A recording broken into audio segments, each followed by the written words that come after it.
What's up guys, welcome back to another pseudo exciting Fix It Friday. Today I'm going to be showing you how to repair another Super Nintendo. Doing a little more in depth this time. This one's actually not broken. I just wanted to show you guys how to actually replace the pins inside of this. Because I didn't get to that in the last video, which I'll put a link to here. But yeah, let's get started and tear it open and I'll show it to you. Alright, so really the only tools you need to do this are a couple of screwdrivers. The only reason I say a couple is some of these screws are a little stubborn and don't like to come out one side as the other. But other than that, it's pretty straightforward. Time lapse.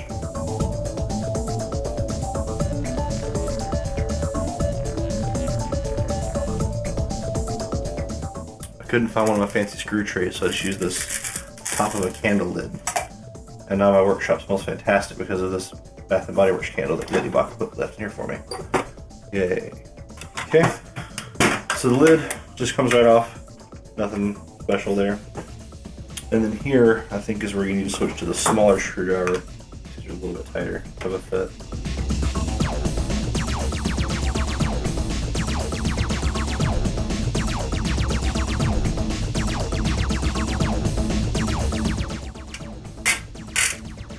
Alright, I grabbed a different tin for the inside screws, just so we don't get them mixed up with the outside screws. They are different.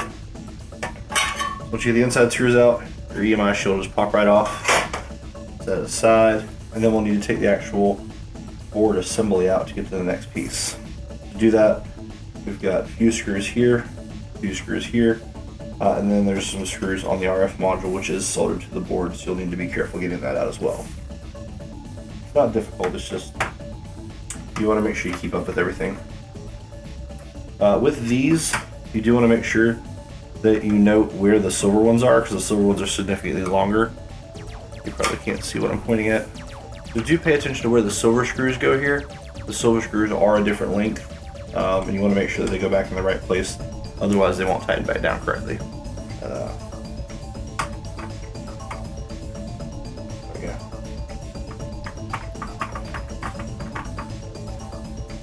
I adjusted my camera angle so that my arm wasn't in your way this entire time.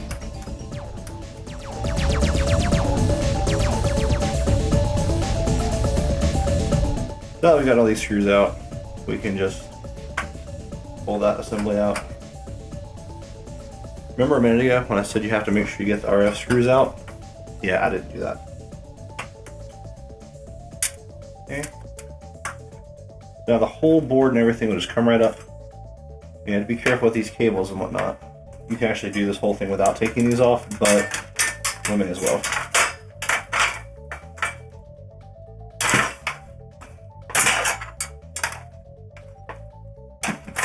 Alright.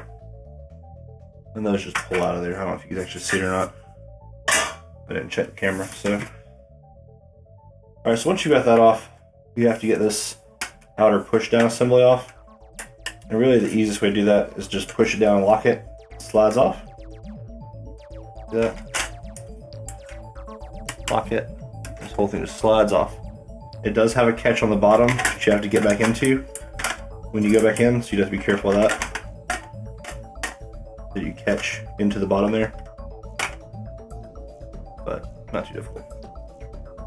And then the fun part. So to actually replace the teeth here, you can buy these things on eBay, Amazon, pretty much anywhere. They're pretty cheap. These actually don't need to be replaced. I just need to show you what to do. So to do that, you kind of grab it by the end. I like to hold it by this expansion part on the bottom as well. Just kind of pull, a little twisting motion. It just pulls right off. It just looks like the game cartridge on the bottom there. Alright, so you just pull off the old one, grab the new one, pop it back on, and reassemble. And that's it. It seems a little easier said than done, but it's really all there is to it. This one actually is still good, so I'm just going to put it back together. Pop it back on, and then reassemble. So again, when you're reassembling this part, what you're going to do is get the teeth lined up and just guide the teeth through the slot so it kind of goes in there, and then flip the board over and make sure your board lines up into this groove here. And don't knock your capacitors off like I almost did there. that would probably be a bad thing. So one of the other things that came out when we did this was the bottom EMI shield, which is a bit of a pain to put back on with the cables.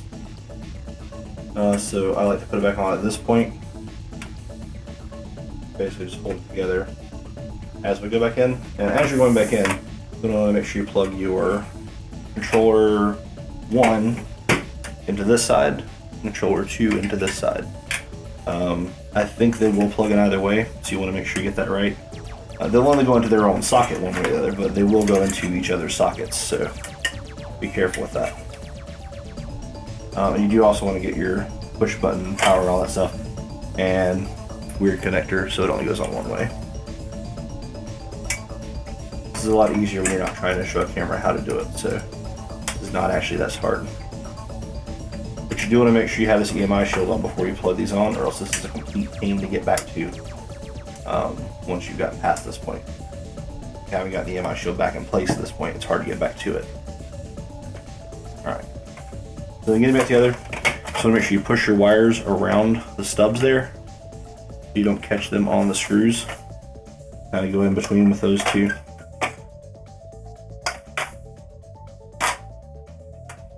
Make sure none of the wires get caught in any of the connections there. And everything is keyed with these little pegs in here, so it shouldn't be that hard to get back in. It's pretty obvious when you get it back in there, if it's correct or not. See, this is what I was talking about lining that slot up. Let me zoom in. See here, you can see how it's sticking off of the board, because I didn't get that front notch lined back up when I put it back in here. So we just kind of pull it forward, notch it back in, put it back down.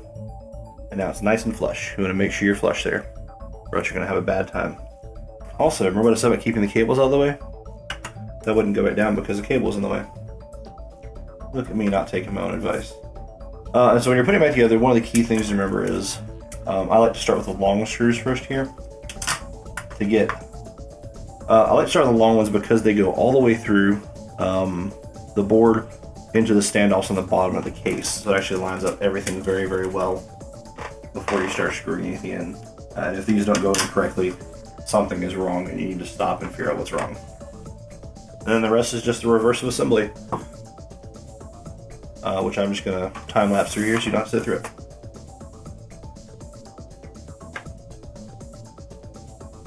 Let's do the time lapse again.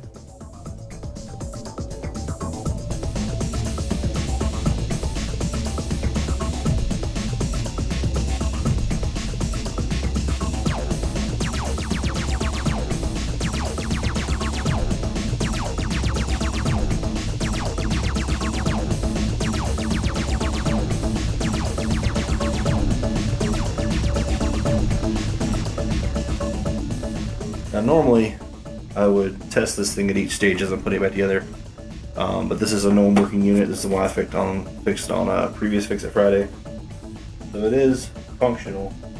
I know it works. I don't need to actually retest it. I just want to show you guys how it worked, how the process of changing out that socket worked.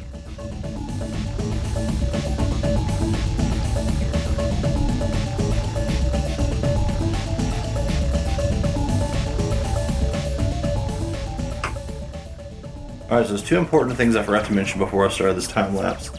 One, always make sure you have all of your screws in before you tighten down all the way. And generally with consoles this old, or anytime you have old plastic, you don't have to tighten them that tight. If you keep tightening beyond just past snug, you will break the plastic. And that actually happened on one of these screws on whoever opened it before I did. One of the inside cases actually has the post broken off from where they tightened the screw all the way down and kept going, and it just sheared the whole post off. I've seen that on several consoles as well as Super Nintendo. The N64s are really bad about it too. Alright, that's going to wrap it up. That's how you change out the cartridge slot on an NES. If you like the video, hit like, get subscribed if you're not already. I got a lot of cool stuff coming up next week, in the next few weeks actually. If you couldn't tell, my desk is slightly more messier than usual because one of my projects kind of just threw up all over my desk, and I had to kind of shove it out of the way to get this video done on time for Fix It Friday. So look out for that next week. You guys have any suggestions, ideas for future Fix It Friday videos, stuff that you want to see, that you want to know how to fix, or projects you want to see done? Let me know in the comments. That's it for now. I'll see you guys in the next one.